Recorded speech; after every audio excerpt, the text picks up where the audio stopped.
orca o killer whale ay kilala dahil sa kulay itim at puting pattern nito sa katawan.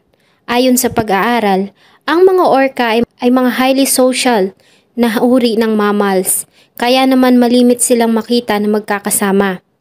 Ang mga orca ay kalimitang nakikita sa malalamig na lugar tulad ng Antarctica, Norway at Alaska, ngunit nakikita din sila sa mga subtropical na area ng karagatan. Ang average na lifespan ng isang lalaking orca ay 30 years hanggang 60 years at ang babae naman ay umaabot ng 50 years hanggang 90 years sa wild. Taong 1960, nagsimula ang tao na hulihin ang orca sa karagatan para gamitin sa mga palabas sa mga aquatic parks. Dahil sa kanilang taglay na talino at abilidad, ay sumikat ang mga orca sa maraming theme parks.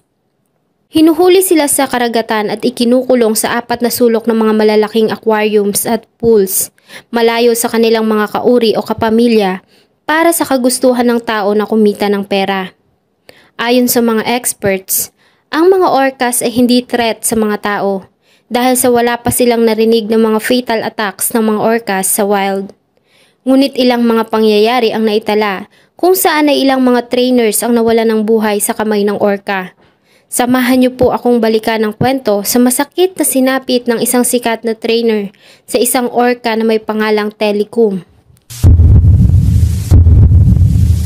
Bago ko po simulan ang ating story, sa mga bago po sa channel ko, please hit the subscribe button at pakipindot na rin po ang ating notification bell para ma-notify kayo sa mga bago nating upload na videos. Si Don Therese Loverde ay pinanganak sa Cedar Lake, Indiana. Siya ang bunso sa 6 na magkakapatid. Nang 10 years old pa lang si Don ay sinama siya ng mga magulang sa SeaWorld sa Orlando, kung saan ay una siyang nakapanood ng Shamo Show o exhibition gamit ang orca. At doon ito nagkaroon ng kagustuhan na maging isang Shamo trainer. At para makamit ang pangarap ay nagtapos siya sa University of South Carolina ng kursong psychology at animal behavior. Nag-volunteer din siya sa isang animal shelter kung saan ay nag-alaga siya ng 2 labradors. Nagtrabaho din si Don ng 2 taon sa Six Flags Great Adventure sa New Jersey bilang tagapangalaga ng mga dolphins, bago siya nakapasok sa SeaWorld Orlando noong 1994, kung saan ay una niyang nakasama ang mga otters at sea lions. Taong 1996 ay kinasal siya sa asawang si Scott Brancho na isang stunt water skier sa SeaWorld. Dahil sa pinakita niyang dedikasyon sa trabaho, ay pinayagan siya ng management na magtrabaho kasama ang mga orca na siya niyang pinapangarap. Hindi nagtagal ay naging mukha si Don ng SeaWorld. Naging laman siya ng mga advertisements at billboards. At ilang taon din siyang nakita sa mga Shamo shows kasama ang iba't ibang orca. Taong 2006, matapos ang isang dekadang pagtatrabaho kasama ang mga orca, ay lumabas siya sa maraming magazines at tinagurian na siyang senior trainer. Ang kanyang mga palabas kasama ang orca ay naging atraksyon sa SeaWorld at lahat ng kanyang mga palabas ay talaga namang dinadagsa ng mga manunood. Lumabas din siya sa mga billboards ng SeaWorld sa buong Orlando. Sa lahat ng orca sa SeaWorld ay nagkaroon siya ng special band sa isang orca na tinatawag nilang si Telikum. Si Telikum o Teli ay ang pinakamalaking orca na nasa pangangalaga ng tao. Siya ay may sukat na 6.9 meter long at may timbang na 5,700 kilograms. Ang 2 years old na si Telikum ay nahuli noong November 1983 sa Eastern Iceland. Makalipas ang 1 taon niyang pananatili sa isang tangke sa Marine Zoo, ay inilipat siya sa Sealand sa Vancouver, Canada, at ibinenta siya sa isang sikat na aquarium theme park na SeaWorld. Isa si Telikum sa mga sikat na orca sa nasabing theme park, at talaga namang kinagigiliwan ng mga taong pumupunta doon, lalo na nga ang mga bata.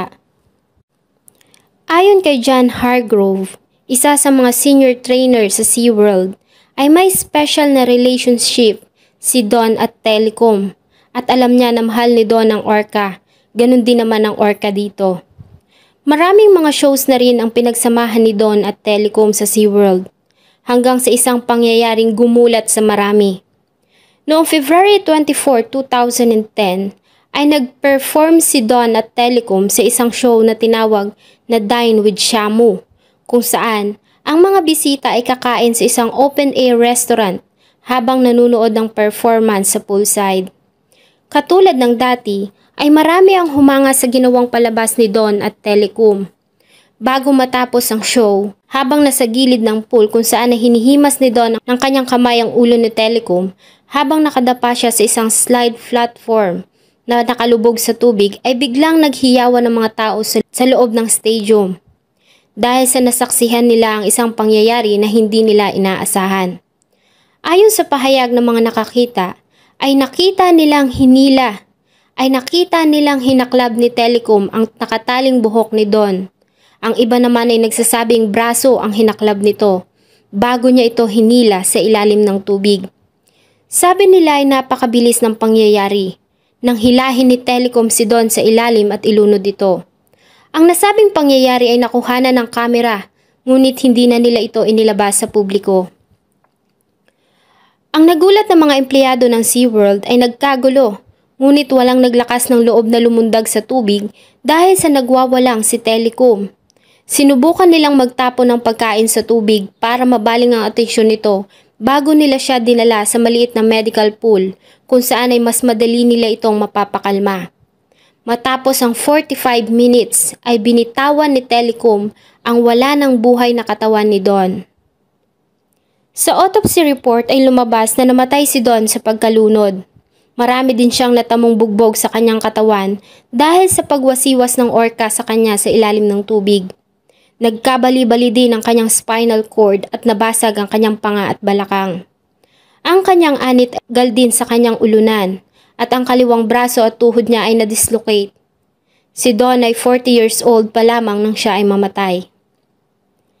Mula nang mamatay si Don ay walang SeaWorld trainer ang nagkaroon ng lakas ng loob na muling pumasok sa pool kasama ang mga orcas. Napag-alaman din nila na hindi lamang si Don ang unang naging biktima ni Telecom. Nauna na dito si Kelty Byrne na isang Canadian student animal trainer at swimmer. Nagtrabaho ito sa Sealand bilang tagapangalaga ni Telecom para kumita habang nag-aaral. Ngunit noong February 20, 1991, habang nagtatrabaho ay nadulas ito sa pool at nalunod. Ngunit ayon sa mga nakakita, ay hindi ito ang nangyari, kundi ay nakita umano nila na sumisigaw ito at humihingi ng tulong dahil sa kinagat ni Telecom ang binti nito bago niya ito hinila sa ilalim ng tubig. Ayon pa sa kanila, ay sinubukan nilang iligtas ang dalaga ngunit ayaw itong bitiwan ni Telecom. Patay na ito nang kanilang makuha sa tubig gamit ang isang lambat. Isa pa sa mga naging biktima ay si Daniel Dukes, isang 27 years old na taga South Carolina. Ayon sa SeaWorld, si Daniel ay trespassing dahil sa ginawa nitong pagtungo sa pool kung nasaan si Telecom. Nakita na lamang nila ang walang buhay na katawan ni Daniel kinabukasan na durog ang mga buto. Ngunit ang lumabas sa media ay trespasser ito imbis na biktima. August 23, 2010, ang SeaWorld ay pinagmulta ng Ocean ng $75,000 dahil sa safety violations nito na may kinalaman pa din sa pagkamatay ni Don. Ngunit nag-apela ang pamunuan ng SeaWorld at sinabi na ang nasabing akusa ng OSHA ay walang basihan at ang nangyari kay Don na isang aksidente na hindi inaasahan at hindi kagustuhan ni Numan. Muling nakita ng publiko si Telecom na nag-perform noong March 30, 2011. Ngunit ang mga nasabing palabas ay hindi na katulad ng dati kung saan ay nagpe-perform ito kasama ang isang trainer sa loob ng pool. At imbis na kamay, ay high pressure na water hoses na lamang ang ginagamit bilang pagmasahe dito. Dahil sa binawalan ng OSHA ang close contact sa pagitan ng mga orca at mga trainers. October 25, 2011, ay nagsampa ng constitutional na kaso ang animal organizations na PETA sa United States District Court sa Southern District ng California, kung saan, ayon sa kanila, ang mga orca tulad ng mga tao ay pinanganak din na malaya ngunit hinuhuli sila ng mga tao at nilalayo sa kanilang mga pamilya, kung saan ay sapilitan silang sinasanay at hinaharap araw-araw sa maraming manunood. na siyang nagbibigay sa kanila ng mental stress at siyang naging dahilan kung bakit sila nagiging agresibo at nagagawa nilang manakit ng tao. Ngunit ayon sa SeaWorld, ang nasabing kaso ay baseless at ginagamit lamang nila para sa kasikatan.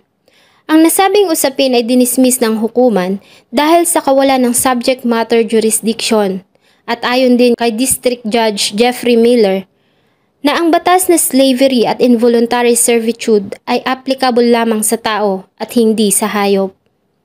March 2016 ay naglabas ng pahayag ang SeaWorld kung saan ay sinabi nila na si Telecom ay may sakit na lung infection dahil sa bacterial pneumonia. At January 6, 2017 ay inanunsyo nila na patay na si Telecom dahil sa bacterial infection. Sino nga ba ang may kasalanan? Si Telecom ba na pinagkaitan ng kalayaan? O ang mga taong gumamit sa kanya para sa kayamanan at karangyaan? Sana po ay nagustuhan niyo ang malungkot na kwentong aking ibinahagi. Huwag niyo pong kalimutang mag-iwan ng inyong saloobin at suggestion sa atin pong comment section. Thank you so much po and see you on my next video.